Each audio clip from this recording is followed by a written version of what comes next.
For the past 2 decades, the core of Žižek's philosophical project has consisted of an attempt to account for the reality of the subject. How can a negative entity emerge out of the great chain of being, the harmonious cosmic order? He's attempted to answer this question by problematizing the notion of a harmonious pre-subjective nature, primarily through his meditations on the paradoxes of quantum mechanics. However, in the decades since the publication of Less Than Nothing, Žižek has seemingly retreated from his bold and speculative ontological claims of his 2012 self. In his recent debate with Terry Pinkard, he claims that he's unsure whether negativity is present within nature. Ironically, while we reject certain elements of Žižek's ontology and affirm the reality of an omnipotent creator, we're not unsure whether negativity exists in nature. We're certain of it. Negativity exists in nature as the reality of the fall into sin, imperfection, and lack of communion. There's an ontological lack in reality since being is communion and the fallen world is in a state of imperfect communion. In his Confessions, St. Augustine endeavored to establish a precise definition of time. It didn't take long before he came face to face with nothingness. The past was, the present has no length, and the future is not yet. The present without length is referred to by Byung-Chul Han as the atomized, self-relating point of time that is incapable of temporal gathering. In his essay Eternity in Time, St. Demetrius Staniloy defines time as the interval of waiting between acts of love. In the language of Dionysius the Areopagite, time is the interval of waiting between the precession and reversion of the divine energies. God the Trinity is eternal not as the negation of time, but as the full actualization of time through perfect communion. God is not an eternity in opposition to particular moments, but the only true moment, the pure presence of an immediate and absolute communion. To return to Augustine's present without length, the reason it is without length, or nothing, is because it's an abstraction.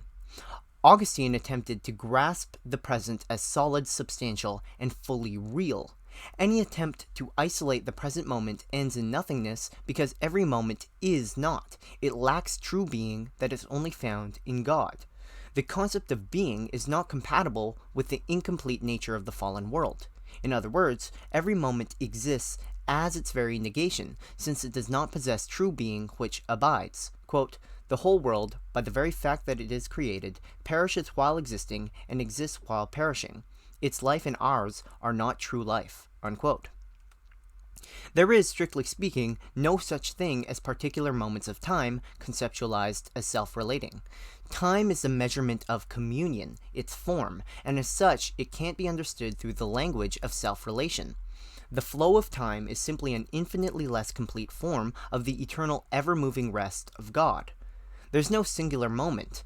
Time does not and cannot stop, and it's precisely the incompleteness at the heart of reality that pushes it forward.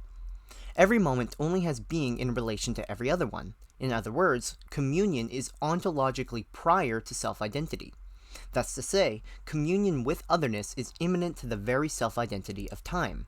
Particular moments occur, but they can't even be conceptualized along the lines of self-relating identity, as this is not their mode of being.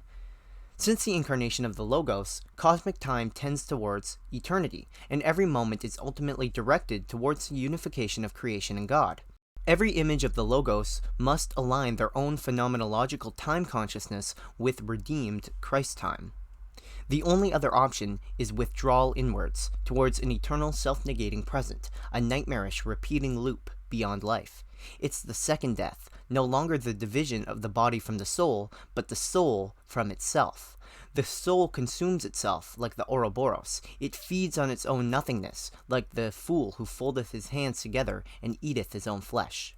However, contrary to the pure fiction of the harmonious cyclical return, the real of the Ouroboros is a monstrous entity, an utterly impotent remainder, the product of the very impossibility of self-sustenance. The subject in hell is objet, the objectivization of the void, an object that is nothing more than its withdrawal from being. The eternity of hell is Augustine's present without length. It's the full actualization of self-relation, a moment of absolute contraction, an abyssal and infinite spiral inwards. While the flow of time is immediate in heaven as the full actualization of love, In hell there is no time, as there is no love. Hell is the eternal repetition of self-love, an empty and meaningless death drive, a love that cannot be itself, as communion is love. In my book of Phasis, The Impossibility of Subjectivity, I referred to this repeating self-division as the process of self-othering. I speculated that the pure form of the subject, the I, not the ego, abstracted from all substantial content, is neither an atemporal nor a supertemporal being, but the only being that exists in the present. I arrived at this conclusion after taking into consideration Augustine's insight that the present is without length or content, and Žižek's insight that the zero level of the subject is devoid of all content. The subject is the only being which truly exists in the present, while every other being is constituted by spatio-temporal extension. Thus, the movement of the subject is not the development of the ego, but a repetition wherein the self-relating loop of the subject changes in the very form of its self-relation. The subject repeats itself through self-division in the same way the experience of the present moment is negated at the moment of recognition. Thus, we do not agree with Žižek when he states that, quote, the subject is never in the present, since if present, it would be a pure objectless self-consciousness, able to say in the first-person singular, I am dead, and then dissolve into mucus filth. We do not conceptualize presence as self-transparency, but as its very impossibility. The present is the inaccessible point from which reality is perceived. We must nevertheless revise this thesis so that it is compatible with our communal ontology. Rather than Žižek's void of self-relating being the zero level of the subject, what actually exists at the core of the human being, it exists as potential, the potential for hell. The subject of the void is the equivalent of Staniloi's abyss of nothingness, the latter being a moment that is withdrawn inwards into the solipsistic abyss of its own nothingness. The subject in Gehenna attempts to seize life by its own means, to define itself as ultimate and self-sufficient. However, pure self-relation is impossible, or nothing. All being is given to beings by God in communion. In other words, objective reality is discordant with the subjective attitude of the damned. This is the paradox of identity, only grasped by the Christian faith. The zero level of subjectivity, the most intimate aspect of ourselves, is strictly speaking not ours, but a gift from God. Outside of God, we are literally the nothingness from which we were created. Sin is the embrace of oneself with the delusion of self-ownership. It's based on the fantasy that one remains oneself apart from communion with God. A necessary possibility of subjectivity and free will is the disconnect between objective reality and subjective attitude. In the eschaton, God will be objectively all in all, and this all includes the very interior chamber of our being. God is objectively present to those in the outer darkness, but one can nonetheless speak of the outer darkness as a real fiction, the pure appearance of object A, an appearance that takes on a false life of its own. This is the paradox of damnation. I can objectively be one thing, yet subjectively another. Hell is the vanishing point where objective reality and subjective imagination collide, where the imagination is revealed as false, but nonetheless asserts its own untruth. But in what sense is God objectively present to those in Gehenna? Our speculative thesis is that the external God is embodied or objectivized in the very subjectivity of the damned.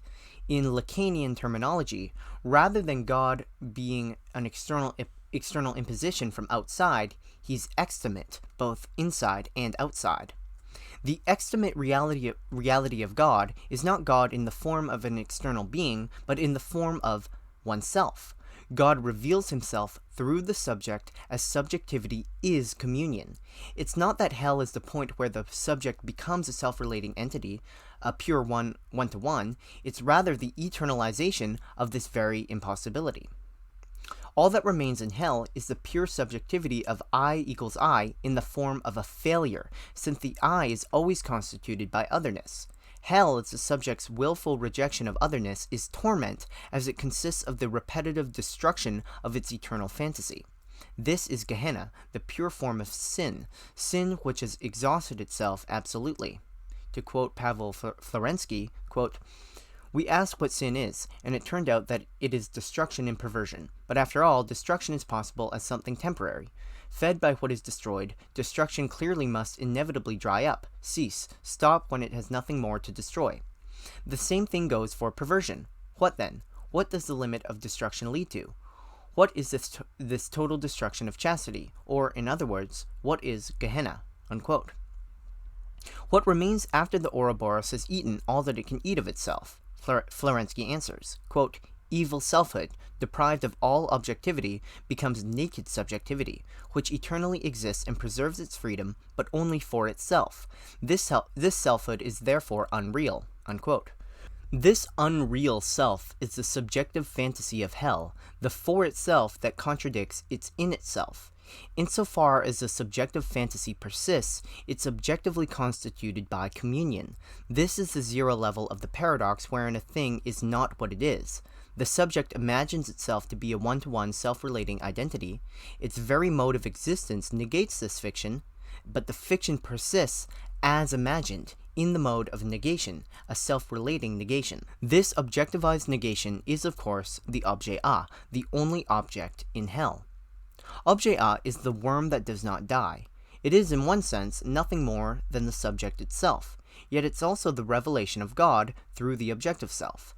Hell is the actualization or objectivization of a perverted, utterly impotent will, a will that creates its own phantasmagorial virtual reality, what Žižek calls the reality of the fiction. Hell is therefore the zero level of self-othering, an absolute self-othering, a pure moment of self-division beyond all movement outwards, a fictional reality that only exists through the will that is eternally negated. The love of God is showered upon the subject in hell, but this very love immediately negates the fantasy of self-sufficiency. Thus, the subject in hell can neither truly receive nor reciprocate the love of God. All that remains is the minimal reception of its spiritually empty being due to the very fact that it continues to exist. But reception and reciprocation is communion. They constitute the dialogical reality of being itself. All the subject in hell is able to receive is its own being, but this very being is in tension with the fantasy it creates ex nihilo. In the absence of reception and reciprocation that goes beyond the one-sided reception of being, i.e. in the absence of a network of relation or communion, which is the diversity and beauty of life, one confronts beings in their purity, but this purity is closest to the nothingness from which they were created. In Hegel and a Wired Brain, Žižek critiques Elon Musk's fantasy of a technologically stimulated orgasm. Žižek argues that while this may be more physically intense than a regular orgasm, sexual enjoyment is constituted by the network of mediation and relation, talking, flirting, touching, etc., and not the mere thing itself. In other words, the network of relations are immanently inscribed into the identity of the thing itself. Similarly, in the absence of the reciprocation of love, what remains is a naked subjectivity, a pure self, but one that is in a state of utter confusion and torment. In the absence of love, there can be no time. Time is the interval of waiting between reception and reciprocation, but in hell, there is no reciprocation of love. The worm that does not die is one's objective self in God, which continuously negates one's impossible fantasy, a negation that has become eternal in the absence of love. This is the impossible subject of self-relating negativity, which Žižek has speculated will only become fully actualized as impossible in the wired brain, in contrast to our thesis that it is only actualized in or as hell. But what exactly is the subject objectively if it's not self-relating negativity? The subject is not constituted by self-relation, but communion. The I does indeed exist, but always in and through the other. In other words, identity is revelation. The self-identity of the subject is not the absolute ground, contraficta, but a gift from God. This is the basis of our claim that, in a certain sense, it's one's very self that is the cause of hell's torments. The subject is the worm that does not die, as it's the objective reality of being, itself, in tension with the thirst for annihilation. The horror is that this thirst for annihilation is experienced as the desire for life.